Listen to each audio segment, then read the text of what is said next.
What would you do if you suddenly felt dizzy, weak, or unable to move and realized your phone was just out of reach? This exact scenario happened to a man in his late 70s. He collapsed near his phone but couldn't reach it. Yet he survived not because help arrived quickly, but because his body instinctively did something right before anyone could get to him. Dr. Howard Tucker, a specialist in longevity and brain health, treated this man, and that experience fundamentally changed how he thinks about emergencies. It revealed something profound about survival that most people never consider until it's too late. Emergencies are unpredictable. They don't wait for ideal conditions. They don't care if your phone is charged, if someone is home, or if you're near a call button. They happen in the bathroom, in the bedroom, in the kitchen, often when you're completely alone. And in those critical first minutes, what matters most isn't how quickly help arrives, but what your body does while you're waiting.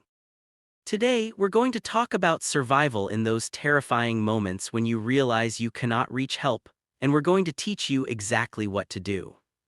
Dr. Shigeaki Hinohara, a renowned Japanese physician and longevity expert with decades of experience studying emergency survival in older adults, brings a perspective that challenges conventional emergency advice. He emphasizes that many emergencies become fatal not because of their severity, but because of panic and the feeling of helplessness that follows. Seniors are constantly told to call for help immediately, wear alert devices, keep phones nearby. All good advice, certainly. But almost no attention is given to what happens if you cannot reach help. What if the dizziness comes on so suddenly you can't move? What if weakness overtakes you before you can grasp your phone? What if you fall in a position where nothing is within reach? In those moments, panic becomes the real enemy. When panic takes over, your body stiffens, your breathing becomes shallow and rapid, your blood pressure spikes, your heart races. All the protective systems meant to help you survive paradoxically begin working against you. The cruel irony is that seniors are rarely taught about their body's innate emergency reflexes, the built-in mechanisms designed to preserve oxygen, maintain blood flow to vital organs, and reduce strain on the heart. These reflexes exist in everyone, but they only activate properly when panic doesn't override them. Freezing in fear, thrashing desperately, holding your breath in terror, these reactions convert survivable events into dangerous ones. Research in emergency medicine and neuroscience shows something remarkable. Survival is deeply linked to what the body has rehearsed mentally. When panic dominates, it's because your nervous system has no familiar pattern to fall back on. Safety hasn't been practiced, so fear fills that void. This episode aims to build something different: quiet confidence and dignity, by teaching you how to manage emergencies when you're alone. Not through strength or heroic effort, but through understanding your body's survival mechanisms and learning to work with them rather than against them. We're going to cover several critical topics today: what to do when you're conscious but unable to reach help, how to position your body to protect your brain and heart, what breathing patterns stabilize your cardiovascular system during acute distress, which small deliberate movements can prolong survival and maintain consciousness. These aren't myths or tricks. They're science-backed principles drawn from physiology, emergency medicine, and decades of clinical observation. Practicing these calm responses now, even just mentally rehearsing them, can completely transform how your body reacts in a real emergency. This is about readiness, not strength. Let's start with the first and perhaps most critical mistake people make. The first 10 seconds after you realize you cannot reach help are absolutely decisive. The common reaction is immediate panic followed by desperate struggle. People try to crawl toward their phone, holding their breath with exertion. They thrash or fight against their body's limitations. They rush without any plan. This triggers a cascade of dangerous physiological responses. Panic floods your system with adrenaline.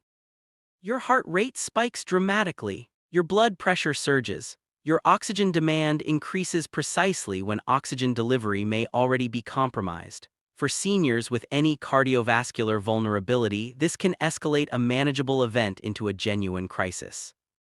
Emergency medicine research demonstrates clearly that calm posture and controlled response reduce cardiac strain significantly during acute events. Survival in these first critical moments begins with control and order, not speed or frantic motion. When you stabilize those first seconds, when you deliberately choose calm over chaos, you buy yourself minutes. Those minutes can mean the difference between maintaining consciousness and losing it, between staying oriented and becoming confused, between a survivable event and a tragic outcome. Learning to recognize escalation is crucial. What does panic feel like in your body? Your breathing becomes shallow and rapid. Your shoulders tighten and rise toward your ears. Your jaw clenches. Blood flow shifts away from your brain toward your limbs, preparing for fight or flight. This worsens dizziness and pushes you closer to losing consciousness. Your body is reacting the way it has been trained to react, which for most people means panic. This is why retraining matters so much. Studies in neuroplasticity confirm that even in older adults, the nervous system can learn new patterns through repeated calm responses. Preparation replaces reaction. Survival isn't about being stronger or faster. It's about being familiar with calmness, about having practiced staying present and controlled when everything in your body wants to panic. When your nervous system recognizes the situation, when it has a familiar pattern to follow, it doesn't default to terror. Instead, it settles. It allows your brain to remain clear enough to make one good decision rather than many desperate ones that exhaust you and worsen your condition. Now let's talk about calmness and technique working together. Calmness without technique is powerful but limited. Technique without calm is fragile and easily overwhelmed. Together, they dramatically increase your survival chances. The foundation of technique in any emergency is body positioning. Long before medication, before devices, before any intervention, there is positioning. How you position your body controls how gravity affects your blood flow, and this is absolutely critical in the first minutes of an emergency. Remaining upright when you feel dizzy, weak, or disoriented often makes everything worse. Blood struggles to reach your brain against gravity. Your heart works harder. Your blood pressure regulation, which slows significantly after age 60, cannot compensate quickly enough. The result is often fainting or collapse, and falls create secondary injuries that compound the emergency. Your first instinct should be to lower your body safely and deliberately to a horizontal position, not to remain standing because you think you should, not to sit upright because it seems more dignified, but to get horizontal in a controlled way. Being horizontal reduces the work your heart must do. Gravity helps blood return to your heart and brain rather than fighting against circulation. Oxygen delivery improves, blood pressure stabilizes. The strain on your cardiovascular system decreases immediately. This isn't weakness. This is strategic patience, giving your body the best possible conditions to maintain consciousness and function while you wait for recovery or help. The difference between a controlled descent and a panic collapse is everything. Control preserves safety and dignity. Panic causes injury. When fear drives movement, movements become sharp, chaotic, uncoordinated, muscles tense, breath stops. These reactions work against smooth, safe positioning. When intention guides movement, even weak movement, it remains coordinated. Your heart rate stays steadier. Your blood pressure is less volatile. You settle rather than crash. This is the difference between helping yourself and hurting yourself. Once you're positioned safely, breathing becomes the invisible battle that determines everything. Panic creates rapid, shallow breathing, sometimes 20 or 30 breaths per minute. But rapid breathing doesn't mean effective breathing. Each breath becomes so shallow that very little oxygen actually transfers to your blood. Simultaneously, you're blowing off carbon dioxide too quickly. This might sound harmless, but it's not. When carbon dioxide levels drop too low, the blood vessels in your brain constrict. Less blood reaches your brain, dizziness intensifies, your vision narrows, sounds become distant, confusion sets in, you're breathing faster but getting less oxygen to the organ that needs it most. The solution is counterintuitive. You need to slow your breathing deliberately with longer exhales than inhales. This activates the vagus nerve, a major nerve that runs from your brain through your body and controls parasympathetic nervous system responses. When activated, the vagus nerve slows your heart rate, steadies your blood pressure, and signals your brain that danger is being managed. Paramedics and emergency responders teach this breathing technique first, before anything else, because they know it calms the nervous system and makes every other intervention more successful. This isn't meditation or relaxation for its own sake. This is emergency physiology, using your breath to stabilize your cardiovascular system when it matters most. Now let's discuss something that surprises many people. Your voice is a survival tool, and using it can keep you conscious and oriented even when you cannot move. The act of speaking or making sound stimulates your brain's reticular activating system, the network responsible for maintaining wakefulness and alertness. When people feel weak or fright, they instinctively become silent. They conserve energy or feel too overwhelmed to speak. But this silence actually worsens fatting consciousness. Your brain needs stimulation to stay engaged. Simple, steady, repetitive vocalizations work powerfully to maintain consciousness. Count slowly out loud. Name objects you can see around you. Repeat your own name and address. Recite anything familiar, a prayer, a poem, song, lyrics. The content doesn't matter. What matters is the act of producing sound, keeping your vocal cords active, your breathing engaged, your brain focused on something concrete rather than drifting into panic or unconsciousness. This works even if your voice is quiet or weak, even if you're only whispering. The stimulation still reaches your brain and helps anchor you in the present moment. Using your voice isn't just about calling for help, although if someone might hear you, certainly call out. It's about keeping yourself present, oriented, and conscious through active engagement. Don't let embarrassment stop you. Worry about dignity later. Right now, staying alive is what matters, and there is profound dignity in doing whatever it takes to survive. We now have a triangle of stability: safe body positioning that protects your brain and reduces cardiac strain, controlled breathing that calms your nervous system and optimizes oxygen delivery, active vocalization that maintains consciousness and orientation.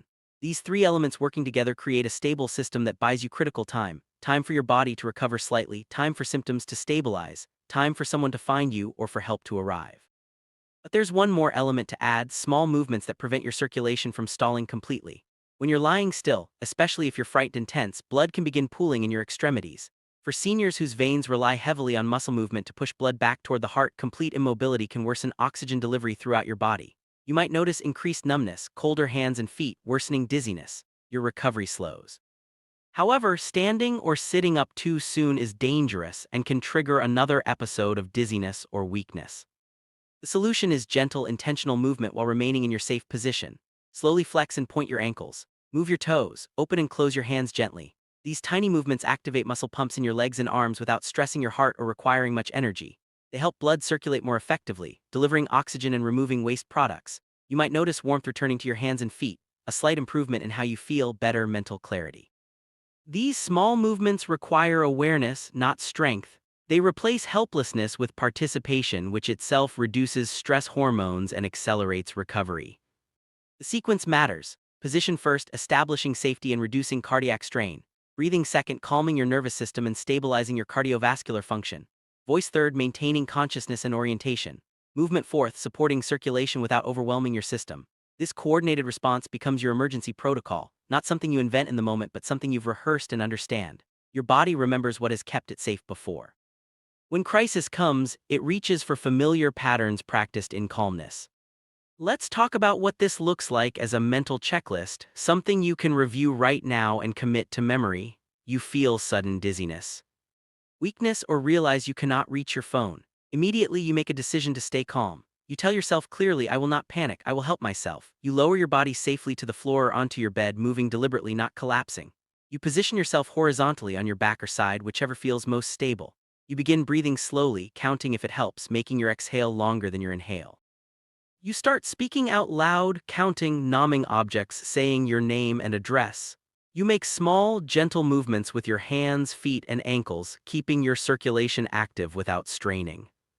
You maintain this pattern: breathing, speaking, moving gently for as long as necessary. You remind yourself that your body knows how to survive if you cooperate with it. You stay present. You don't fight against reality but work with it. This is dignity. This is strength, not in refusing help but in keeping yourself alive until help can arrive. Survival in emergencies typically happens quietly, internally, not in dramatic moments of rescue. It happens in the decision to remain calm when everything tells you to panic. It happens in the breath you take slowly when your instinct is to gasp. It happens in the position you choose that protects your brain and heart. It happens in the voice you use to anchor yourself in consciousness. Your body responds to familiarity, not to new information delivered in crisis. Calmness signals safety to your nervous system. It preserves your circulation, protects your consciousness, and allows clear decision-making. Survivors of these moments often describe a sense of settling into the situation rather than fighting it. They cooperate with gravity. They regulate their breathing. They avoid the panic that makes everything worse. This cooperation is what keeps their brain and heart protected long enough for recovery or rescue. This is what that man in his 70s did instinctively, and it's what saved his life. Survival doesn't depend on strength, speed, or technology. It depends on cooperation with your body's innate protective mechanisms, and that cooperation can be learned, practiced, and remembered. Emergencies test preparation, not strength, and preparation doesn't require physical conditioning. It requires calm repetition of simple principles. You can practice this anytime. Lie down safely and deliberately. Slow your breathing, speak out loud, make small movements, feel how your body responds to calmness. Build familiarity so that if emergency comes, your nervous system recognizes what to do. Instinct isn't born from panic. It's built from calm practice, from teaching your body what safety feels like so it can find that feeling again when it matters most. The most important emergency tool you possess isn't worn on your wrist or kept on your nightstand. It's already inside you, built into your nervous system: your breath, your voice, your ability to position yourself and move intentionally. These tools are never truly lost. They're available even in stillness, even in silence, even when you're completely alone. Learn to use them now, and they will serve you when you need them most. Share this information with anyone who lives alone or worries about emergencies. Comment below if these techniques give you confidence or if you have questions about specific situations. Subscribe for more practical, life-saving health information designed for older adults who deserve to feel safe, capable, and prepared. Your survival matters, and now you know exactly how to protect it, even in the moments that frighten you most.